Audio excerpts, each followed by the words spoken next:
আজকে আমরা পড়ব লিকুইড ফুয়েল। ওকে, কাকে বলবো লিকুইড ফুয়েল?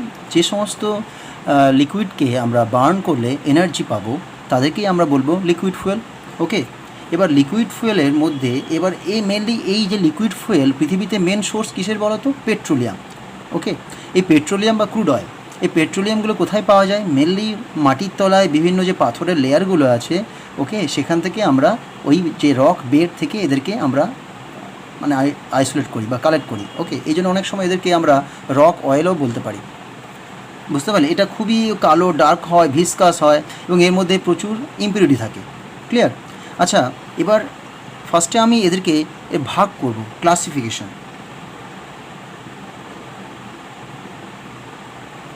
Of petroleum. ওকে, মানে এই যে পেট্রোলিয়ামের কটা ভাগ আছে, কি কি রকমের আছে? 3 রকমের হয়। একটাকে আমরা বলতে পারি ধরো প্যারাফিন বেস,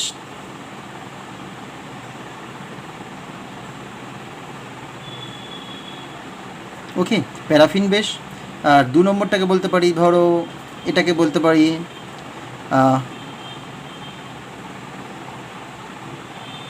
और ন্যাপথিন বেস। এটা হচ্ছে অ্যাসফাল্টিক, ASPHALTIC और ন্যাপথিন বেস। ওকে, 3 নম্বর একটা আছে, তাকে আমরা বলতে পারি মিক্সড বা ইন্টারমিডিয়েট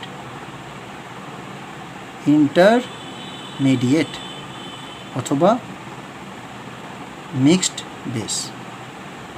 3টে ভাগ আছে। এবার কি কি আছে? এই ন্যাপথিন বা প্যারাফিন যে বেসগুলো, এর মধ্যে এই যে পেট্রোলিয়ামটা আছে এর মধ্যে মেনলি আমরা কী পাবো বলো তো? এই যে হাইড্রোকার্বন চেন, হাইড্রোকার্বন, ওকে, স্ট্রেট চেন, স্ট্রেট और ব্রাঞ্চড চেন। বুঝতে পারলে? মানে এর মধ্যে কেবল এই লিনিয়ার চেন আছে, মানে আইদার এরকম চেন আছে অথবা এর মধ্যে একটা ব্রাঞ্চিং আছে, এইগুলো আছে। ওকে, এটা স্ট্রেট অথবা ব্রাঞ্চ চেন, এটা হচ্ছে প্যারাফিন বেস। ওকে, এটা কিন্তু ওপেন চেনের মধ্যে পড়ে, কোনো সাইক্লিক পার্ট এখানে থাকে না, মনে রাখবে প্যারাফিন বেস। অ্যাসফাল্টিক বা ন্যাপথিন কি? ন্যাপথিনের মধ্যে হচ্ছে এটা মেনলি সাইক্লোপ্যারাফিন, মানে সাইক্লিক কম্পাউন্ড থাকে। ওকে, সাইক্লিক বা তাতে ব্রাঞ্চিং থাকতে পারে, সাইক্লিক। ওকে, অ্যাসফাল্টিক অথবা ন্যাপথিন বেসের মধ্যে ওকে, একে সাইক্লোপ্যারাফিন থাকে, সাইক্লোপ্যারাফিন। তার মানে সাইক্লিক যে কম্পাউন্ড বা সাইক্লিক হাইড্রোকার্বন সেগুলো মেনলি এখানে থাকে। এদের কিন্তু বয়লিং পয়েন্ট একটু বেশি হয়, একটু বেশি ডেন্স হয়। আচ্ছা, আর ইন্টারমিডিয়েট কাকে বলবো? যখন ফুয়েলের মধ্যে এই দুটোই প্রায় মিক্সচার হয়ে থাকে বা মিক্সড অবস্থায় থাকে, ঠিক আছে, তাদেরকেই আমরা বলবো ইন্টারমিডিয়েট অথবা মিক্সড বেস। তার মানে এই 3 রকম বাই কম্পোজিশন, এই 3 রকম আমরা পেট্রোলিয়াম ওটা জানলাম। বুঝতে পারলে? এবার এরপরে যে মেন যে স্টেপটা সেটা হচ্ছে এই যে পেট্রোলিয়াম আমরা পৃথিবী থেকে বা পৃথিবীর বিভিন্ন রকম যে মাটির তলাতে লেয়ার থেকে কালেক্ট করলাম, তাকে এবার আমাদের কি করতে হবে? কারণ যেটা আমরা কালেক্ট করি সেটা কিন্তু খুব একটা মানে ইউজেবল থাকে না, আমরা সহজে তাকে ইউজ করতে পারবো না, খুব কালো ডার্ক হয়, প্লাস তার মধ্যে অনেক রকম ইম্পিউরিটি, যেমন জল থাকে, বালি মিশে থাকে, সালফার কিছু মিশে থাকে, এবং সেটাকে সহজে আমাদের যা যা কাজ তাতে ইউজ করতে পারবো না। ঠিক আছে? শুধু তাই নয়, সেই যে পেট্রোলিয়াম যেটা আমরা এক্সট্রাক্ট করি সেটাকে কিন্তু আমাদের ডিরেক্টলি তো ইউজ করা যায় না, বরঞ্চ আমরা তাকে কি করি? বিভিন্ন পার্ট বাই পার্টে ভাগ করে নিই। সেই পেট্রোলিয়ামটা থেকে আমরা বিভিন্ন পার্ট বাই পার্ট সেপারেট করি। ওকে, আমাদের কাজ অনুযায়ী, ধরো আমরা কখনও সেখান থেকে কেরোসিন বের করলাম, কখনও আমরা ওখান থেকে ডিজেল বের করলাম, কখনও বের করলাম ধরো পেট্রোল বের করলাম। তাহলে এই যে মেথডটা, মানে যে মেথডে পেট্রোলিয়াম থেকে বা পেট্রোলিয়ামকে বিভিন্ন ফ্র্যাকশানে কনভার্ট করা হয়, তাকেই আমরা বলবো রিফাইনিং অফ পেট্রোলিয়াম। তার মানে আমরা এখানে রিফাইনিং বলতে পারি, রিফাইনিং অফ পেট্রোলিয়াম। ওকে, মানে যে মেথডের মাধ্যমে আমরা ক্রুড অয়েলকে বিভিন্ন ফ্র্যাকশানে কনভার্ট করে দিই, ঠিক আছে, আমাদের ইউজ অনুযায়ী, তাকে আমরা বলবো রিফাইনিং অফ পেট্রোলিয়াম। তার মানে ফার্স্টে আমাকে বুঝতে হবে এই যে ক্রুড অয়েলটা আমি পেলাম, ক্রুড অয়েল, সেটা কিন্তু ডিরেক্টলি আমি রিফাইনারিতে পাঠাতে পারবো না। এই রিফাইনিংয়ের জন্য কিন্তু আমাদের অনেক রকম রিফাইনারিজ আছে, যেমন IOC আছে বা এগুলো, এরা কিন্তু রিফাইন করে, তার বিভিন্ন ইনস্ট্রুমেন্টেশন আছে, আমি ডিসকাস করছি এক্ষুনি। ঠিক আছে, আগে ক্রুড অয়েলে কী করতে হবে? ক্রুড অয়েলের মধ্যে থাকে কি কি? কিছু ওয়াটার থাকে, প্লাস স্যান্ড থাকে, ওকে, প্লাস কিছু সালফার কম্পাউন্ড থাকে, ওকে। তাহলে আমি কী করব, আমরা আগে ক্রুড অয়েলটাকে কালেক্ট করে না তাকে একটু ফিল্টার করে নেব। যদি ফিল্টার করি তাহলে কী হবে, তাহলে আগে যদি আমরা ফিল্টার করলে কী হবে, যে মাডি মেটেরিয়াল বা স্যান্ড যেগুলো আছে সেটা কিন্তু বেরিয়ে যাবে, স্যান্ডটা বেরিয়ে গেল, ওকে। তারপরে স্টেপে কী করব আমি, তাহলে আমি পেলাম পেট্রোলিয়াম, পেলাম আবার ওই ক্রুড অয়েলই আছে। এরপরে কী করলাম, ওর মধ্যে না কিছুটা আমরা ওই যেহেতু এটা ওই ওয়াটার মানে মেনলি এটা ব্রাইন ওয়াটার টাইপের থাকে, মানে লবণাক্ত জল থাকে, তাতে কী করব, একটু হট ওয়াটার দিয়ে ওটাকে মিক্স করার পরে কী হয়, ওটা একটা ইমালশান তৈরি করবে, একটা অয়েলি আর ওয়াটারের একটা ইমালশান টাইপের তৈরি হয়, যেটাকে আমরা ওই ইলেকট্রোস্ট্যাটিক সেপারেশন বলে একটা মেথড আছে, ওকে। প্রেসিপিটেশন করে ওটাকে আমরা জল আর তেলটাকে আলাদা করে নিই, সেটা হচ্ছে হট ওয়াটার দিয়ে করা হয়, ওকে। তাহলে এরপরে কী পড়ে থাকছে, এরপরে খালি সালফার পড়ে থাকছে। তাহলে আমরা কী করব, কপার অক্সাইড দিয়ে ওই পেট্রোলিয়ামটাকে আবার ট্রিট করব, ঠিক আছে। তাহলে কী হবে, কপার সালফাইড হিসাবে তার পিপিটি পড়ে যাবে এবং সেটাকে আমরা ছেঁকে নিয়ে বাকিটা পড়ে থাকবে আমাদের মোটামুটি পিওর ক্রুড অয়েল পড়ে থাকছে, পিওর ক্রুড অয়েল, যেখানে কোনো খুব একটা ইম্পিউরিটি নেই। এবার এই যে ক্রুড অয়েলটা আমরা পেলাম, সেই ক্রুড অয়েলটাকে আমরা কি করব, তাকে পার্ট বাই পার্ট ভাগ করব। কিভাবে ভাগ করব, তাদের বয়লিং রেঞ্জ অনুযায়ী, ঠিক আছে। যে মেথডে আমরা ভাগ করি সেটাকে আমরা বলি কি বলতো, ফ্র্যাকশনাল ডিস্টিলেশন বলি। রিফাইনিং অফ পেট্রোলিয়াম হেডিংটা, ওকে, ফ্র্যাকশনাল ডিস্টিলেশন, ওকে। আংশিক পাতন হয়তো বলা যায় তাই নাকি, হ্যাঁ, ফ্র্যাকশনাল ডিস্টিলেশন বলা হয়, ওকে। মানে কি, মানে হচ্ছে যে সমস্ত লিকুইডগুলোর বয়লিং পয়েন্ট খুবই কাছাকাছি তাদেরকে সেপারেট করার নিয়ম হচ্ছে ফ্র্যাকশনাল ডিস্টিলেশন। কি করতে হয়, আগে ওই পুরো লিকুইড মিক্সচারটাকে আগে আমরা কি করি, ভেপারাইজ করে দিই, ভেপারাইজ হয়ে গেল। তারপরে ওই লিকুইড মিক্সচারটাকে পরপর করে পার্ট বাই পার্ট একটা চেম্বারের মধ্যে পাঠানো হয়, সেই চেম্বারের কিন্তু টেম্পারেচারটাকে মেনটেন করা থাকে, ওকে, বিভিন্ন রেঞ্জ করা থাকে। তাহলে ধরো আমি সিস্টেমটাকে আমি আগে 100-তে হিট করলাম, সবাই ভেপারাইজ হয়ে গেল, তারপরে তার টেম্পারেচার করলাম 90, ঠিক আছে। তাহলে এই যে 90 থেকে 100-র মধ্যে যে লিকুইডগুলো যাদের বয়লিং পয়েন্ট মানে ওর মধ্যে পড়ে তারা কনডেন্স করে গিয়ে তারা বেরিয়ে গেল। তাহলে 100 থেকে যখন 90 করলাম, তাহলে 90 টু 100-র মধ্যে যে সমস্তগুলো ছিল তারা কনডেন্স করে বেরিয়ে এলো। এরপরের যে চেম্বারটা ধরো, তার টেম্পারেচার রাখলাম ধরো 80, তাহলে কী হবে, 80-র ওপরে জাস্ট যে ফ্র্যাকশনগুলো ছিল 80 টু 90-র মধ্যে তারা সেপারেট হয়ে যাবে, ঠিক আছে। তাহলে এইভাবে করে আমরা টেম্পারেচার গ্রেডিয়েন্ট বা স্লোপ প্রয়োগ করে কি করব, এই লিকুইডগুলোকে আস্তে আস্তে করে ভাগ বা সেপারেট করতে পারি। এই মেথডটাকেই আমরা বলবো কি, ফ্র্যাকশনাল ডিস্টিলেশন। পেট্রোলিয়াম যে আমরা রিফাইন করি, এই রিফাইনারিজে কিন্তু এই ধরনের চেম্বার ইউজ করা হয়, ওকে। একে আমরা বলবো কি, ডিস্টিলেশন চেম্বার। তাহলে আমি আগে একটা আমাদের নর্মাল যে পেট্রোলিয়াম বা রিফাইনারিতে যে চেম্বার ইউজ করা হয় তার একটা ছবি আঁকার চেষ্টা করছি, ঠিক আছে। মোটামুটি একটা তোমাদেরকে এঁকে দেখাই যাতে একটা তোমরা ধারণা পেয়ে যাও। আচ্ছা, এরকম একটা মোটামুটি চেম্বার থাকে, লম্বা একটা কলাম থাকে, ওকে, এভাবে চেম্বার থাকে।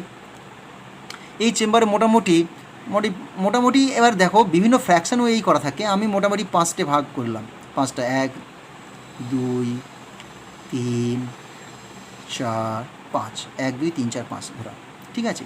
এবার কী করা থাকে, ফার্স্টে যে পেট্রোলিয়ামটা এখান থেকে আসে ধরো, সেটাকে এই পাইপ দিয়ে ধরো আসছে ক্রুড অয়েল, আসছে কি আসছে, ক্রুড অয়েল। এটা হচ্ছে রুম টেম্পারেচার 8 এবার এটাকে কি করলাম, একটা ওভেনের মধ্যে দিয়ে পাস করালাম। সেই ওভেন কি করবে, এই যে তার টেম্পারেচার কত, মোর দ্যান 400-এ কনভার্ট করে দিল পেট্রোলিয়ামকে, ওকে। এটা হচ্ছে রিফাইনিং অফ পেট্রোলিয়াম আমরা দেখাচ্ছি। দিয়ে এটা কি করবে, দিয়ে এই যে তলার যে চেম্বারটাতে এটা লিঙ্ক হয়ে গেল। তাহলে এইদিকে আসছে কত টেম্পারেচার, 400 থেকে ওপরে। তার মানে এই যে ক্রুড অয়েলে 400-র ওপরে যত ফ্র্যাকশানগুলো আছে, যে সমস্ত ফ্র্যাকশান 400-র ওপরের বয়লিং পয়েন্ট, তারা সবাই কী করবে, ভেপোরাইজ হয়ে যাবে। আর বাকি যেগুলো সলিড পার্টটা পড়ে থাকবে, ওকে, মোটামুটি 400-র ওপরে আমাদের যে সমস্ত দরকারি জিনিসগুলো আছে, ডিজেল, পেট্রোল, কেরোসিন, সবই কিন্তু 400-র নিচে। ফলে আমরা এই সমস্ত দরকারি জিনিসগুলো কিন্তু ভেপারাইজ করে গেল, 400-র উপরে মেনটেন করলাম। তাহলে চলে এলো এখানে এসে কী করলাম, সেটাকে 400 রাখলাম নিচটা। যখনই নিচটা 400 রাখলাম, তাহলে দেখো যেহেতু এখানে 400-র ওপরে ছিল, তাহলে যে সমস্ত মেটেরিয়ালগুলোর বয়লিং পয়েন্ট ধরো জাস্ট 400-র ওপরে, তারা কিন্তু কনডেন্স করবে। যাদের বয়লিং পয়েন্ট 400-র ওপরে, এখানে 400-র ওপরে ছিল, তারা সবাই ভেপারাইজ করেছিল। তাহলে আমি তাকে এখানে নিয়ে এলাম। ওকে, আচ্ছা আমি আগে এঁকে নিচ্ছি, তাহলে সুবিধা হবে। এটা একটা আউটলেট। ওকে, আচ্ছা এবার এটা হচ্ছে নেক্সট চেম্বার। তাহলে এখানে যে কী হলো, লিকুইডটা এলো, ভেপারটা এলো, সেটা এরপরে নেক্সট চেম্বার। এই যে একটা ভাল্ব, এটা হচ্ছে একমুখী ভাল্ব, মানে জাস্ট ওপরের দিকে যেতে পারবে, এইভাবে যাবে। ওকে, তাহলে এখানে এলো, এখানে টেম্পারেচার কত রাখলাম, এখানে রাখলাম ধরো 300 রাখলাম। আমি সমস্ত বুঝিয়ে দেবো, ভালো করে দেখো। দিয়ে এই চেম্বারে একটা আউটলেট রাখলাম, এটা হচ্ছে বেরিয়ে যাওয়ার রাস্তা তেলটার, যেটা কনডেন্স করবে সেটা বেরিয়ে যাবে। আর লিকুইড ভেপার পার্টটা আবার ওপরের চেম্বারে চলে যাবে। ঠিক আছে, এইভাবে ওপরের দিকে যাচ্ছে ভেপার। ওকে, আবার এখানে একটা চেম্বার রাখলাম, আর এর একটা আউটলেট রাখলাম, আর এর টেম্পারেচার রাখলাম কত, 200। ওকে, এবার এটা রাখলাম কত, 150 রাখলাম। এটা একটা আউটলেট, এটা রাখলাম কত, ধরো মোটামুটি 30-এর কম, ওই 25 ধরো, 25। এটা আউটলেট রাখলাম। ঠিক আছে, এটা এখানে একটা ভাল্ব দিলাম। তাহলে এই ভাল্ব দিয়ে সব ভেপারগুলো উপরে উঠছে দেখো, আর কনডেন্স করে বেরিয়ে যাচ্ছে। ওকে, আর এখানে যেটা কনডেন্স করে বেরিয়ে গেল, বাকি যেটা লিকুইড বা গ্যাসিয়াস থেকে গেল, সেটা এখান থেকে বেরোবে। ঠিক আছে, তাহলে এই হচ্ছে মোটামুটি আমার একটা ডায়াগ্রাম। কিসের ডায়াগ্রাম, এটাকে বলবো ডিস্টিলেশন চেম্বার বা ডিস্টিলেশন কলাম বলতে পারি। ডিস্টিলেশন, ওকে, এই ধরনের সিস্টেম রিফাইনারিতে ইউজ হয়। মোটামুটি এটাই আইডিয়া। হয়তো ওরা আরও সফিস্টিকেট করে আরও নাম্বার অফ চেম্বার সাইজ বাড়াতে পারে, সেটা আলাদা ব্যাপার। তাতে কী হবে, আরও বেশি ফ্র্যাকশান ওরা পাবে, আরও বেশি ফাইনার ফ্র্যাকশান ওরা পেতে পারে। আচ্ছা, এবার আমি কি পাবো লিখে দিচ্ছি। এই যে ওপরের চেম্বারে, ওকে, সব থেকে যেটা হালকা, যেটা একবারে কনডেন্সার করলোই না, সেটাকে আমরা বলবো কি, পেট্রোলিয়াম গ্যাস। ওকে, এটা হচ্ছে পেট্রোলিয়াম গ্যাস। এখানে পেলাম। এই চেম্বারে যেটা পাবো সেটা হচ্ছে, আমরা পেলাম কি, এটা পেলাম হচ্ছে গ্যাসোলিন পেলাম, গ্যাসোলিন বা পেট্রোলও বলতে পারি, পেট্রোল। ওকে, আবার এখান থেকে যেটা পাবো সেটা হচ্ছে কেরোসিন।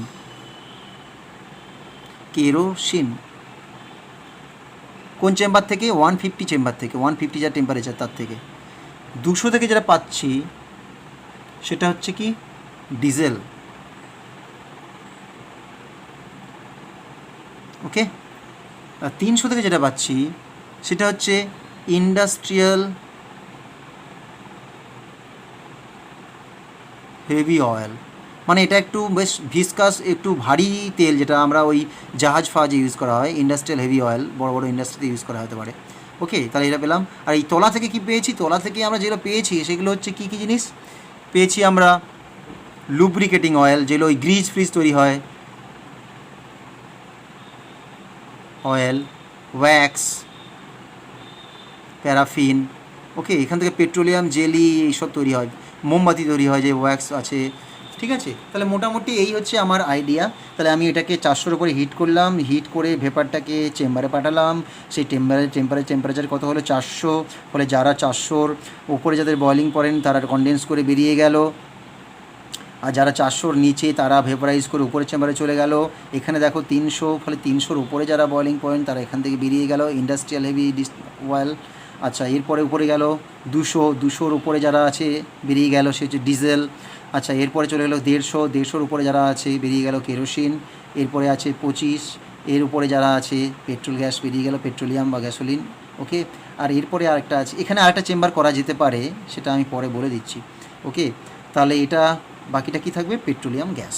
ওকে, তাহলে এবার আমি একটা চার্ট বানাই, কি কি পেলাম এবং তাদের বয়লিং রেঞ্জ কি কি আছে, তাদের ইউজ কি হয়।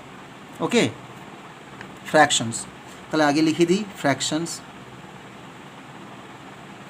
ওকে, আমি কিন্তু ফ্র্যাকশনের মধ্যে যা যা সম্ভাব্য হয় সবটাই লিখছি, আর তার মধ্যে হয়তো একটা দুটো এখানে এই চেম্বারে নাও দেখাতে পারি, কিন্তু সেটা এখানে দেখানো যায়, কোনো অসুবিধে নেই। মোটামুটি ফ্র্যাকশনে যা যা পাচ্ছি আমি কি কি, ফ্র্যাকশনস, বয়লিং রেঞ্জ, কম্পোজিশন মানে কত, মানে কার্বন সংখ্যা কত, কম্পোজিশন, আর ইউজ বা ইউজেস।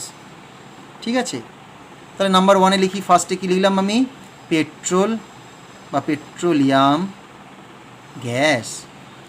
এই পেট্রোলিয়াম গ্যাসের মোটামুটি বয়লিং রেঞ্জ কত, এর বয়লিং রেঞ্জটা মোটামুটি ধরো 25 বা 30-এর নিচে, ধরো 30-র নিচেই, লেস দেন 30 ডিগ্রি, তার মানে 30-এর নিচেই এ বয়েল করে যায়। তার মানে যদি আমি এখানে 25 বা এসব 30 রাখি, তাহলে ও বয়েল করেই থাকবে, ব্যবহার হয়েই থাকবে, কনডেন্স করবে না। ঠিক আছে, তার মানে এই পেট্রোলিয়াম গ্যাসটা 30 বা 25-এর নিচেই ওটা ভেপারাইজ হয়ে গেল। কত কম্পোজিশন, মানে কি কি আছে, কার্বন সংখ্যা আছে 1 থেকে 4, মানে C1 to C4, মানে কী কী আর বুঝতেই পারছো, এখানে মিথেন থেকে বিউটেন, এই ধরনের কিছু। আচ্ছা, ইউজেস কী কী হয়, এটার মেনলি ইউজ হয় ডোমেস্টিক বা ইন্ডাস্ট্রিয়াল ফুয়েল, মানে কি, এটাকে আমরা বলতে পারি পেট্রোলিয়াম গ্যাস, মানে বুঝতে পারছো, লিকুইড পেট্রোলিয়াম গ্যাস ইউজ করি না আমরা, এলপিজি, লিকুইফাইড পেট্রোলিয়াম গ্যাস, সেটাই হচ্ছে এই জিনিসটা। ওকে, ইউজেস কি আছে এলপিজির, ডোমেস্টিক কাজে লাগে, ওকে, তো ট্রান্সপোর্টে লাগে, ওই যে অটো ফটোতে এলপিজি লাগে, ট্রান্সপোর্ট। ওকে, তাহলে এটা হচ্ছে এলপিজির কাজটা হয়ে গেল। 2 নম্বরে দেখি কি আছে, এরপরে আমরা দেখব কি, পেট্রোল বা গ্যাসোলিনও হতে পারে, গ্যাসোলিন, পেট্রোল বা গ্যাসোলিন দুটো খুবই কাছাকাছি সম্পর্ক। পেট্রোল দেখা যাচ্ছে তো, পেট্রোল, হ্যাঁ পেট্রোল, পেট্রোলের বয়লিং রেঞ্জ কত বলো তো, পেট্রোলের বয়লিং রেঞ্জ মোটামুটি ধরো 40 থেকে 120 ডিগ্রি সেন্টিগ্রেড, বুঝতে পারলে, আমি বুঝিয়ে দিচ্ছি সবাইকে। আচ্ছা, আর এতে কার্বন কতগুলো আছে, C5 to C9, মানে 5টা কার্বন থেকে 9টা কার্বন। আসলে অ্যাকচুয়ালি পেট্রোল বা যাই বলো, একটা তো কম্পাউন্ড থাকে না, ওটার রেঞ্জ অফ কম্পাউন্ড থাকে, মানে এর মধ্যে C5 থেকে C9 পর্যন্ত যতগুলো কম্পাউন্ড হয় মোটামুটি তাদের মেম্বাররা এখানে থাকে। ওকে, আচ্ছা, তার ইউজ কী হয় পেট্রোলের, আমরা জানি যে ফুয়েল, ওকে, ফিউয়েল হিসেবে ইউজ হয়, গাড়ি বা এতে বলো জ্বালানি, ফুয়েল। আচ্ছা, 3 নম্বরে কী চলে আসছি, কেরোসিন আসা উচিত। আচ্ছা, কেরোসিন, ওকে, তাহলে কেরোসিনে কী আসছে, তার বয়লিং রেঞ্জ কত, মোটামুটি 180 থেকে 250 ডিগ্রি সেন্টিগ্রেড টেম্পারেচার। আচ্ছা, এটা একটা দাগ দিয়ে দিই, তাহলে না গুলাবে না। ওকে, 180 থেকে 250 ডিগ্রি সেন্টিগ্রেড কেরোসিন। কী কী আছে, মোটামুটি এতে আছে ধরো, কেরোসিনের মধ্যে থাকে, হ্যাঁ C10 থাকে, প্রায় C10 থেকে C16 পর্যন্ত থাকে। ওকে, এটাও কী কাজে লাগে, ডোমেস্টিক ফুয়েল বলো, জ্বালানি হিসেবে লাগতে পারে, ডোমেস্টিক, তারপরে ট্রান্সপোর্টে লাগে, আর ট্রান্সপোর্ট ফুয়েল হিসেবে লাগে, দেখে যাচ্ছে, ও দেখা যাচ্ছে না পাঁচটা না। আচ্ছা, তাহলে এটা ফুয়েল, ডোমেস্টিক ট্রান্সপোর্টে লাগতে পারে কেরোসিন। আচ্ছা, 4 নম্বরে লিখি ডিজেল। ওকে, ডিজেল দেখো এটা কোথায় যাচ্ছে, ডিজেলে মোটামুটি দেখা গেছে এর বয়লিং রেঞ্জটা আরও একটু বেশি, প্রায় 250 থেকে 320 টুড়ি হবে, হ্যাঁ 320। ওকে, ডিজেল হলো, আর এটা কার্বন আছে C10 থেকে C18, বুঝতে পারলে, C18 ডিজেল ফ্র্যাকশন আছে। এটাও কী কাজে লাগে, সেই ট্রান্সপোর্ট, ওকে, অ্যাজ এ জ্বালানি ফুয়েল। ওকে, মেনলি হচ্ছে তোমার ট্রান্সপোর্টে লাগে, ট্রান্সপোর্ট। ওকে, আচ্ছা, নেক্সট কী আসছে, এটা তো ভাগ করে দিতে পারলাম, এটা ভাগ করে দিই, এটা ভাগ করে দিই। আচ্ছা, এটা দিলাম, এরপরে কি আসছে ধরো, ওই ইন্ডাস্ট্রিয়ালটা লিখি। ওকে, হেভি অয়েল, মানে যেটা ইন্ডাস্ট্রিয়াল হেভি অয়েল হিসেবে লিখেছিলাম না, ইন্ডাস্ট্রিয়াল হেভি অয়েল, ওই হেভি অয়েলটা মোটামুটি এর দেখা গেছে বলিং রেঞ্জ 320 থেকে 400-র মধ্যে, এবং কার্বন সংখ্যা থাকে প্রায় C18 বা C19 থেকে ধরো C30, বুঝতে পারলে? তাই এ কোথায় লাগবে? Fuel in ship, fuel in heavy industry, মানে ওই মেটালার্জিক্যাল ইন্ডাস্ট্রিতে যে চিমনি ফিমনি জ্বলে তাতে fuel in heavy industries. Okay, তাহলে কী কী লাগলো? Fuel in ship, fuel in heavy industry. আচ্ছা, এরপরে যারা আছে 6 নম্বরে, সেটা কি হতে পারে? বাকি যেটা পড়ে থাকছে এই যে দেখো এখানে যেটা কনডেন্স করে গেছিলো, মনে আছে তো? ওকে, তাহলে অ্যাবাভ যে রেসিডিউটা থাকছে, রেসিডিউ হিসেবে লিখি আমি রেসিডিউ, যেটার বলিং রেঞ্জ অ্যাবাভ 400, ওকে, কার্বন সংখ্যা প্রায় মোর দেন C30। এখান থেকে কি কি হয় বলো তো? এখান থেকে তুমি পাচ্ছ লুব্রিকেটিং অয়েল পাবে, লুব্রিকেটিং অয়েল পাবে, ক্যান্ডেল মানে মোমবাতি ওয়্যাক্স পাচ্ছ, পেট্রোলিয়াম জেলি পাবে, পেট্রোলিয়াম, ওকে, জেল বলতে পারো, ঠিক আছে। তারপরে বিভিন্ন কসমেটিক্স বা এই লুব্রিকেশন এইসব যে যা যা লাগে, ওকে। তা মোটামুটি এই হচ্ছে আমাদের যে রিফাইনারিজে কী কী রিফাইন করা হয় তার আইডিয়া। তাহলে আমি অন্তত খুব বোঝাতে পারলাম নিশ্চয়ই। দেখো এখানে যখন এখানে 400 ছিল টেম্পারেচার, ঠিক আছে, যখন এখানে গেল দেখো 400 থেকে কত হলো, 300 হয়ে গেল। তাহলে 300-র ওপরে কাদের বয়লিং পয়েন্ট দেখো, এই যে হেভি অয়েল 320 থেকে 400, 300-র উপরে এদের বয়লিং পয়েন্ট। এ কী করলো? কনডেন্স করে গেল, দিয়ে এখান থেকে বেরিয়ে গেল। এরপরে গেল নেক্সট চেম্বারে 200-র উপরে বয়লিং পয়েন্ট কার? ডিজেলের, 250 থেকে 320, কনডেন্স করে যাবে, এখান থেকে বেরিয়ে যাবে, এই চেম্বার থেকে বেরিয়ে গেল। এরপরে নেক্সট চেম্বারে চলে গেল বাকি ভেপারটা, কত টেম্পারেচার? 150, 150-এর উপরে বয়লিং রেঞ্জ কার আছে? কেরোসিন, 180 থেকে 250, সঙ্গে সঙ্গে কনডেন্স করে গিয়ে এই চেম্বার থেকে বেরিয়ে গেল, এটা হলো কেরোসিন। বাকি যে ভেপারটা উপরে চলে গেল, দেখো এখানে টেম্পারেচার কত? 25 বা 30 থাকে, তাহলে সঙ্গে সঙ্গে যে ফ্র্যাকশানগুলোর বয়লিং রেঞ্জ এই 30-এর থেকে বেশি, তারা কিন্তু কনডেন্স করে যাবে। কারা? তার মধ্যে কারা আসছে? পেট্রোল বা গ্যাসোলিন, তারা এখান থেকে বেরিয়ে গেল। তাহলে মোটামুটি এই হচ্ছে আমাদের রিফাইনিং অফ পেট্রোলিয়াম এবং তার ডায়াগ্রাম। কী কী আমরা রিফাইন করতে পারলাম, তাদের কি কি বয়লিং রেঞ্জ আছে, তাদের কি কি কম্পোজিশন আছে, মোটামুটি তার একটা আইডিয়া আমরা পেলাম, বুঝতে পারলে? এই হচ্ছে আমাদের আইডিয়া পেট্রোলিয়াম। ওকে, আচ্ছা, এরপরে আমরা আসছি, তাহলে এটা হয়ে গেল আমাদের মোটামুটি ফ্র্যাকশনাল ডিস্টিলেশনের যে আইডিয়াটা। এরপরে চলে যাই আমরা, এবার আমাদেরকে কী করতে হবে, সিলেবাসেও আছে, পেট্রোলিয়াম সম্বন্ধে কিছু আলোচনা করতে হবে, ডিজেল নিয়ে কিছু আলোচনা করতে হবে, এবং তাদের কিছু কিছু প্যারামিটার এগুলো আমাদেরকে একটু পড়তে হবে। যেমন আমি ফার্স্টে যদি পেট্রোলিয়াম বলি বা পেট্রোল বা গ্যাসোলিন বলি, পেট্রোল দিয়ে শুরু করলাম, তাহলে পেট্রোল কাকে আমি কীভাবে ডিফাইন করব? ওকে, তাহলে এটা কী জিনিস, যে পেট্রোল কাকে বলবো? এটাকে আমি বলবো during the fractional distillation of the petroleum, during the fractional distillation of petroleum, the fraction collected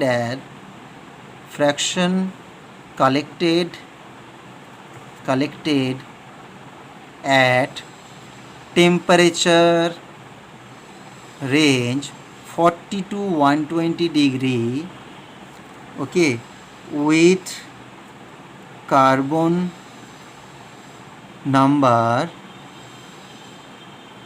C5 to C9 is known as petrol. বুঝতে পারলাম? পেট্রোল তাহলে কাকে বললাম?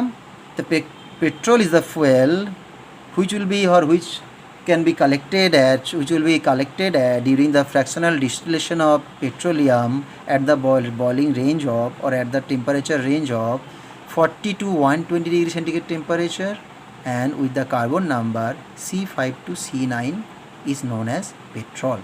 বোঝা গেল? আচ্ছা, এবার আমরা পেট্রোল যখন পড়লাম, তাহলে আমাদেরকে পেট্রোলের ইউজ কোথায় হয়? মেনলি পেট্রোলের ইউজ হয় পেট্রোল ইঞ্জিনে ইউজ হয়, এই যে সমস্ত গাড়ি টাড়ি আছে যেগুলো, সেটা পেট্রোল ইঞ্জিন। তাহলে আমাদের একটু পেট্রোল ইঞ্জিন নিয়ে একটু কথাবার্তা করা উচিত। পেট্রোল ইঞ্জিন, ঠিক আছে, ওকে। এবার পেট্রোল ইঞ্জিনে কী কী আছে, ধরো পেট্রোল ইঞ্জিনে কী থাকে জানো, এরকম একটা সিলিন্ডার থাকে, এরকম একটা সিলিন্ডার থাকে, ওকে। এই সিলিন্ডারের কিন্তু সাইজ অনুযায়ী সাইজ থাকে, সেই সাইজের ভলিউম অনুযায়ী কী কী বলে, সিসি বলা হয়, কতটা সিসির বাইক, হ্যানা তেনা এইসব। এর মধ্যে একটা এরকম পিস্টন থাকে, সেই পিস্টনটা এইভাবে লাগানো থাকে কোথায়, একটা রোটারে লাগানো থাকে। তাহলে পিস্টনটা যখন ওঠে, ওঠে নামে আপ ডাউন করে, এটা ঘোরায়, এটাকে তোলে আসে। এটাকে আমি এইভাবে সেট করতে পারি মোটামুটি। পিস্টনটা এই আপ ডাউন করে, আপ ডাউন করে, পিস্টন ওপরে ওঠে নিচে নামে, ঠিক আছে। প্লাস এর মধ্যে না একটা ইনলেট আছে, একটা ইনলেট একটা বলতে পারো, আউটলেটও আছে, সব মোটামুটি, ওকে। কী করা হয় ইনলেটে, ইনলেটে কি আছে, এয়ার আসছে plus petrol mixer, air fuel mixer. দেখো এখানে কি ঢোকাচ্ছি, এই ইনলেট দিয়ে কী ঢোকাচ্ছি আমি, এয়ার আর পেট্রোলের মিক্সার ঢোকাচ্ছি এই এই রাস্তা দিয়ে। আর এটা কি, এক্সজস্ট লাইন, এখান থেকে ধোঁয়াটা বেরিয়ে যাবে। মাথায় কি আছে, একটা স্পার্ক প্লাগ আছে, ওকে, এটা একটা প্লাগ, স্পার্ক প্লাগ, ঠিক আছে। তার মানে দেখো যখনই পিস্টনটা উঠতে উঠতে গিয়ে এই স্পার্ক প্লাগে টাচ হবে, তখনই স্পার্কিং হবে, সঙ্গে সঙ্গে এই যে মিক্সারটা নিয়েছিল সেটা বাস্ট করবে, ঠিক আছে। এটা হচ্ছে আমাদের পেট্রোল ইঞ্জিন। তাহলে কী হলো, ফার্স্টে দেখো ইঞ্জিনটা ধরো নিচে আছে, সিলিন্ডারটা নিচে আছে, এই যে পিস্টনটা, এই যখন নিচে থাকলো তখন কি হলো, এই ভাল্বটা খুলে যাবে, খুলে গেল তো, সঙ্গে সঙ্গে ইঞ্জিনটা কি করবে, এই লাইন থেকে এয়ার আর ফুয়েল মিক্সার, একটা নির্দিষ্ট রেশিওর মিক্সার, ওটা ইঞ্জিনের দেওয়া থাকে, সেট করা থাকে, সেইভাবে একটা মিক্সার ওটা নিয়ে নেবে এখানে। তাহলে এখানে চলে এলো মিক্সারটা, এখানে কি কি আছে, এয়ার আছে, ফুয়েল আছে, মানে পেট্রোল আর বাতাস একসাথে মিশে আছে। এরপরে আস্তে আস্তে পিস্টনটা উপরে উঠছে, উপরে উঠছে। যখনই এটাকে কম্প্রেস করতে চাইবে, ওকে, সঙ্গে সঙ্গে যদি আমরা ওখানে ধরো চার্লস ল ফলো করতে চাই, তাহলে কি হবে, এটা যদি আমরা ওর ভলিউম কমাতে চাইছি, ভলিউম যদি কমাতে চাই তাহলে টেম্পারেচার বাড়বে, প্রেশার তো বাড়বেই, টেম্পারেচার বেড়ে যাবে। তাহলে এই যে মিক্সারটার যদি আমাদের টেম্পারেচার বাড়তে থাকে মানে এটা হিটেড হয়ে যাবে, গরম হয়ে যাবে। এটা গরম হতে হতে হতে হতে যখন পিস্টনটা এখানে চলে এলো ধরো, তাহলে এই মিক্সারটা কী হবে, এখানে কম্প্রেস হবে, ধরো পিস্টন এখানে আসছে, তাই তো, ধরো পিস্টনটা এখানে চলে এলো, এখানে এটা, তাহলে এটা কম্প্রেস হয়ে গেল। কম্প্রেস হওয়ার পর যখনই পিস্টনটা এই স্পার্ক প্লাগে টাচ করবে, সঙ্গে সঙ্গে এই স্পার্কিং হবে, যা স্পার্কিং হবে, এই যে এয়ার আর পেট্রোলের যে মিক্সারটা ছিল, সঙ্গে সঙ্গে দুম করে বাস্ট হবে। বাস্ট করলে কি হবে, বাস্ট করলে আমাদের কার্বন ডাইঅক্সাইড তৈরি হবে, সঙ্গে সঙ্গে বিশাল ভলিউম তৈরি হবে, এই পিস্টনটাকে নিচে নামিয়ে দেবে, ওকে। এই নামাতে থাকলো, নামলো, আবার যখন এটা উঠছে সঙ্গে সঙ্গে কি হবে, এখান থেকে ওই এক্সট্রা ধোঁয়াটা বেরিয়ে গেল, ঠিক আছে। আবার নামবে, তখন আবার এয়ারটা নেবে, এইভাবে একটা এর ওই 2 স্ট্রোক ইঞ্জিন, 3 স্ট্রোক ইঞ্জিন, এইভাবে 4 স্ট্রোক, এইসব ব্যাপার আছে, সেগুলো বাদ দিলাম, ওগুলো অনেক আরও বেশি ডিটেলসে অত দরকার নেই আমার। তাহলে আমাদের পেট্রোল ইঞ্জিন সম্বন্ধে কী জানলাম, পেট্রোল ইঞ্জিনে আমাদের মেন কী হয়, যে একটা সিলিন্ডার থাকে, তার মধ্যে দুটো চ্যানেল রাখা থাকে, একটা চ্যানেল দিয়ে এয়ার আর পেট্রোলের যে মিক্সার সেটা ঢুকবে ভেতরে, আর ভেতরে একটা স্পার্ক প্লাগ লাগানো থাকে। এবার যখন পিস্টনটা উপরের দিকে উঠছে, তখন ওই এয়ারটা আস্তে আস্তে কম্প্রেস হবে, কম্প্রেস হলে তার টেম্পারেচার বাড়বে, বাড়তে বাড়তে যখনই পিস্টনটা গিয়ে ওই স্পার্ক প্লাগে ধাক্কা দেবে, সঙ্গে সঙ্গে আগুন লাগবে, আর সেই চাপে পিস্টনটা নিচে নেমে যাবে। ফলে এইভাবে আপ ডাউন পিস্টনটা উঠছে নামছে, আর যখনই উঠছে নামছে তখন এখানে রোটারটাকে ঘোরাচ্ছে, ঠিক আছে। তাহলে এই হলো মোটামুটি আমাদের পেট্রোল ইঞ্জিনের যে আমাদের কাজ। এবার তাহলে পেট্রোল ইঞ্জিন তো ঠিকই আছে, তাহলে সমস্যাটা কোথায়, পেট্রোল ইঞ্জিনের কিন্তু কিছু কিছু প্রবলেম হয়। পেট্রোল ইঞ্জিনের সমস্যাটা কোথায়, মেন সমস্যা কোথায় হয়, মেন সমস্যা হয় ফুয়েল নিয়ে সমস্যা হয় পেট্রোলে, ওকে। তাহলে সমস্যাটা আলোচনা করি। দুটো টার্ম আছে, একটাকে বলে নকিং,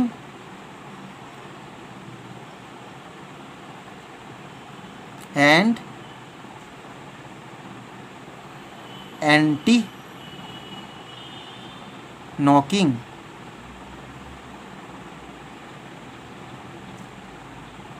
ওকে, তাহলে knocking and anti knocking. Knocking কাকে বলে?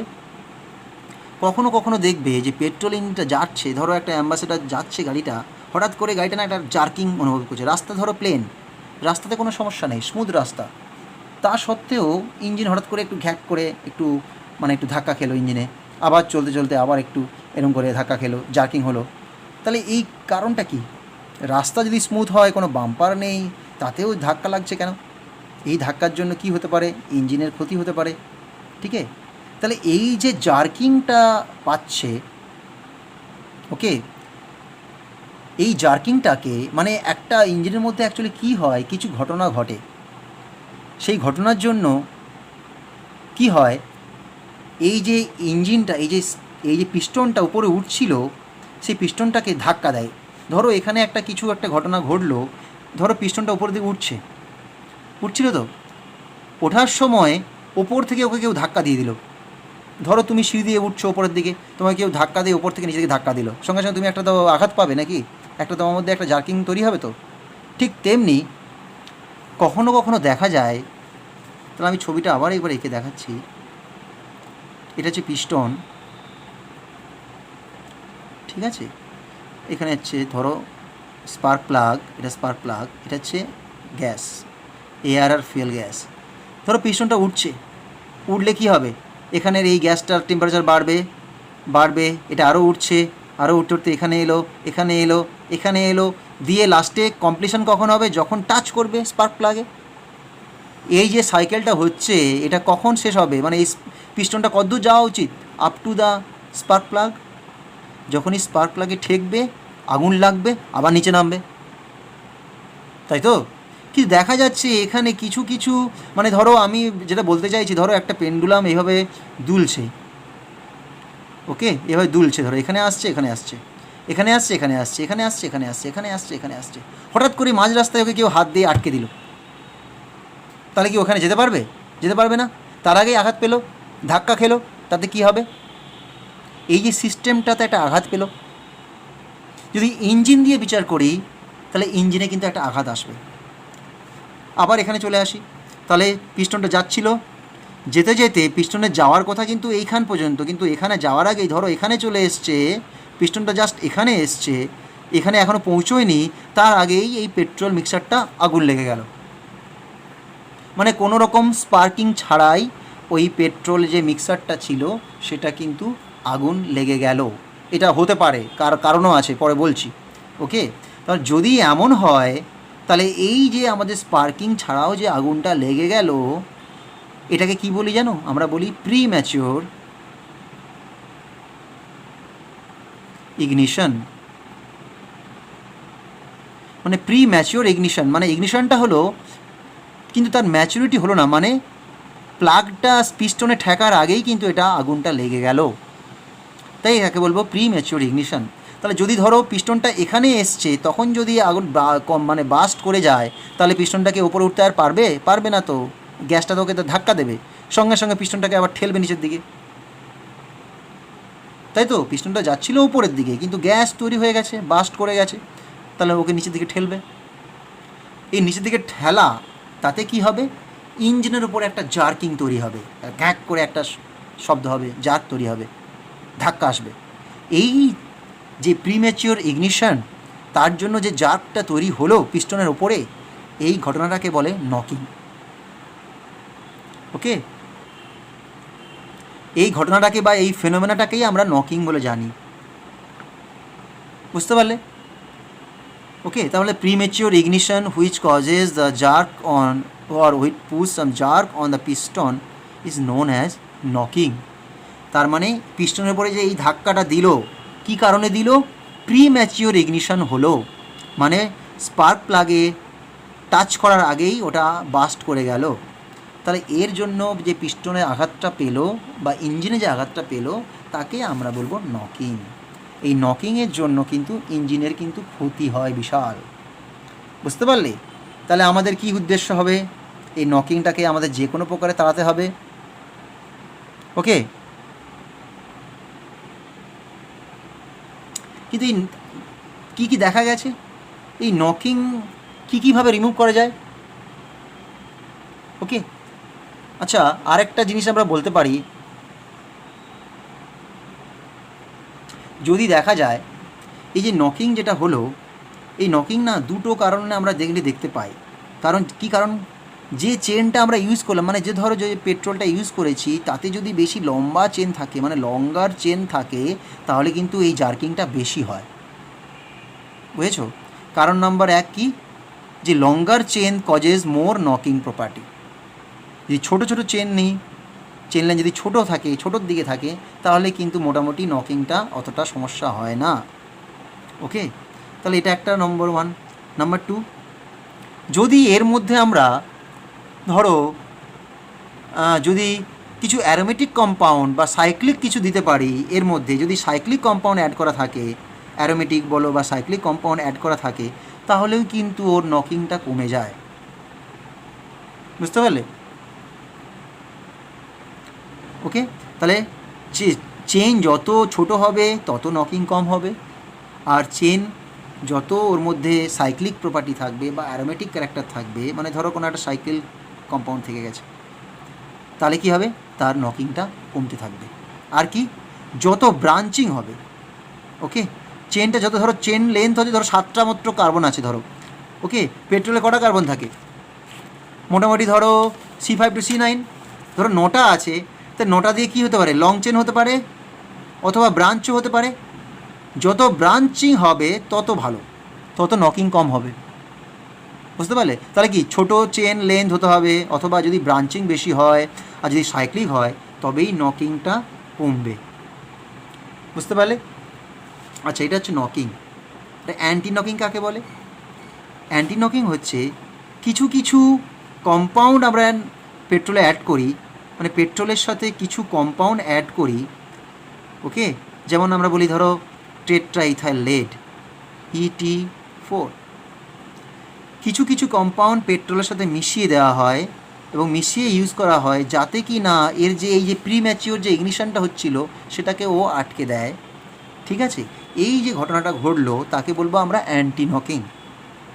ওকে, মানে reduction of premature ignition by addition of few agents is known as anti knocking. মানে কিছু কম্পাউন্ড অ্যাড করে যদি নকিংটাকে কমানো যায় তাকে বলবো অ্যান্টি নকিং, আর যেটা ইউজ করা হয় নকিং কমানোর জন্য তাকে বলবো অ্যান্টি নকিং এজেন্ট। বুঝতে পারলে?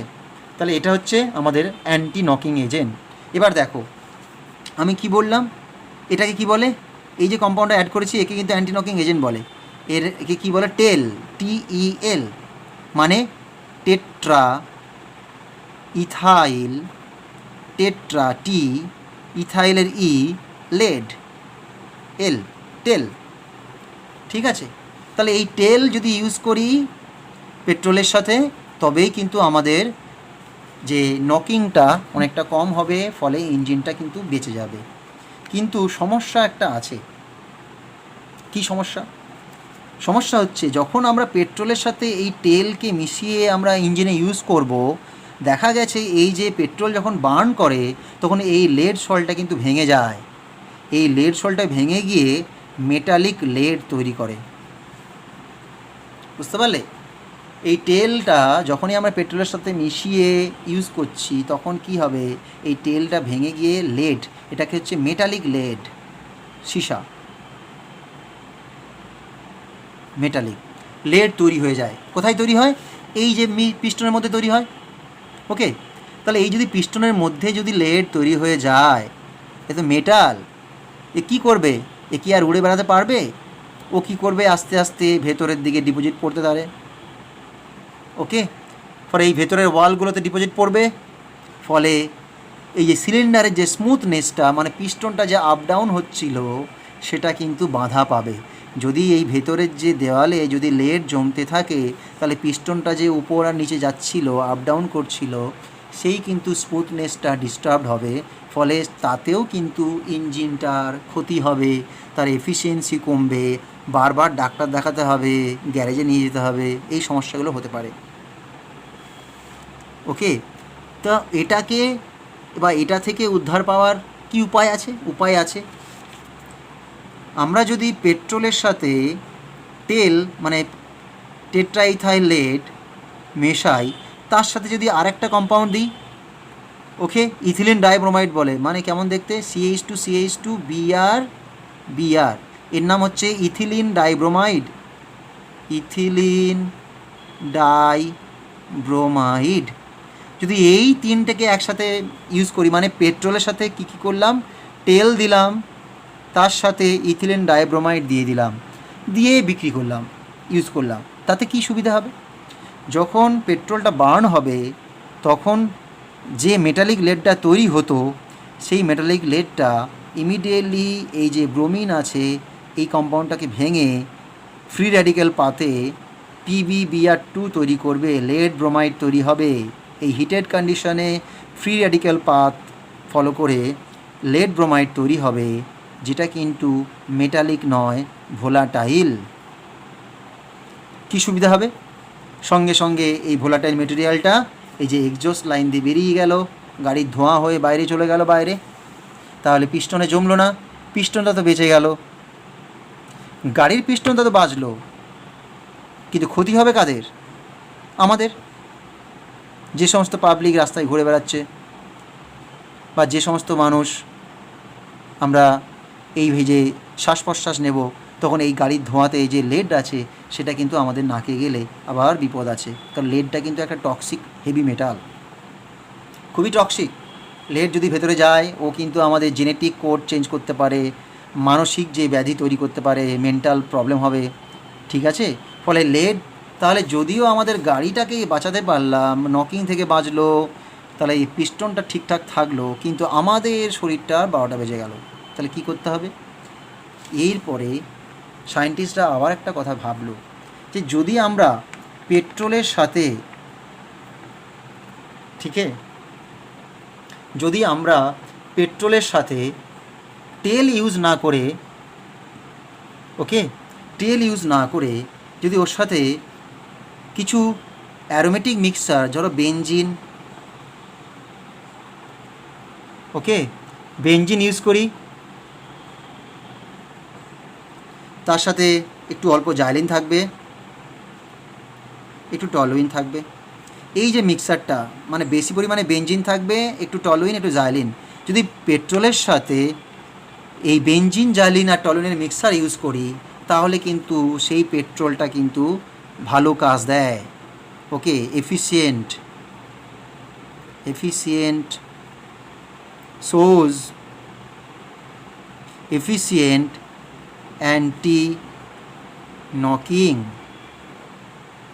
বুঝতে পারলে। তাহলে যদি বেনজিন, টলুইন, জাইলিন তাকে ইউজ করি, তাকে কি বলবো, অ্যান্টি নকিং, মানে সেটা হচ্ছে কি আমাদের কিন্তু ভালো অ্যান্টি নকিং কাজ দেখাচ্ছে। এবার চলে আসি, তাহলে কি বলবো একে, এবার দেখো কিছু কিছু নাম আছে, যে পেট্রোলটা আমি ডিরেক্টলি ইন্ডাস্ট্রি থেকে পেলাম, মানে যার সাথে কোনো কিছু মেশালাম না, কোনো কিছুই মেশায়নি, দ্যাট জাস্ট আমরা চেম্বার থেকে পেয়েছি, তাকে কি বলবো, স্ট্রেট রান গ্যাসোলিন। আর যদি পেট্রোলের সাথে আমরা যদি লেড মেশাই, লেড সল্ট বা লেড কম্পাউন্ড যদি মেশাই, যেমন তেল, তাকে কি বলবো, লেডেড পেট্রোল, ঠিক আছে। আর যদি পেট্রোলের সাথে যদি আমরা বেনজিন মেশাই, ওকে, মানে যদি কোনো লেড সল্ট না মেশাই, বেনজিন বা কিছু নন লেড কম্পাউন্ড বা বেনজিন ধরো বেনজিন, জাইলিন, টলুইন, তাকে কি বলে জানো, আনলেডেড পেট্রোল, আনলেডেড পেট্রোল, এরকম টার্ম আছে। তাহলে স্ট্রেট রান পেট্রোল বা স্ট্রেট রান গ্যাসোলিন, লেডেড পেট্রোল যদি লেড সল্ট ইউজ করো, ওকে, LEAD, লেড। আচ্ছা, যদি পেট্রোলের সাথে বেনজিন ভ্যালু ইউজ করো, যদি লেড ইউজই না করো, তাহলে কি বলবো, আনলেডেড পেট্রোল, ঠিক আছে। আচ্ছা, আজকে এইটুকুই থাক, পরের দিন আমরা আরও একটু ডিটেলসে এই পরের পার্টটা পড়াবো, অক্টেন নাম্বার বা এগুলো দেখাবো, ঠিক আছে, এগুলো দেখবে, ওকে।